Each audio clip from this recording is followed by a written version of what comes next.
লিচুর পর এবার আমি অনেক আম গিফট পেয়েছি, আর যে কোনো গিফট আনপ্যাক করতে আমার ভীষণ ভালো লাগে। একদম তরতাজা ফরমালিন মুক্ত গাছের আম আনপ্যাক করার টাইমে পাকা আমের একটা মৃদু স্মেল আমার নাকে লাগছিল। রসে টইটুম্বর এইরকম 1 ক্যারেট ভর্তি আম যদি গিফট পাওয়া যায় তাহলে কার না ভালো লাগে। আমি অনেক ফ্রুটস লাভার, আর যে কোনো ফ্রুটস গিফট পেলে আমি অনেক খুশি হয়ে যাই। আর সেটা যদি আম হয় তাহলে তো কোনো কথাই নেই, কারণ কাঁচা আম পাকা আম দুইটাই আমার অনেক বেশি পছন্দ। এই ক্যারেটে প্রায় 30 কেজি আম ছিল, তাই আনপ্যাক করতে আমাদের একটু সময় লাগছে। আর প্রতিটা আমের লেয়ারের উপর এরকম করে পেপার দেওয়া ছিল।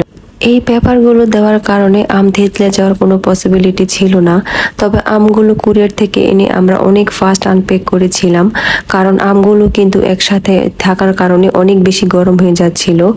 আর বেশি গরমে থাকলে কিন্তু আম একসাথে পেকে যাবে, তাই খুব ফাস্ট আনপ্যাক করে আমরা আমগুলো বাতাসের নিচে রেখে দিয়েছি। এখন আম্ময় একটা পরিবেশে আছি, সকাল দুপুর সন্ধ্যা শুধু আম আর আম খাচ্ছি।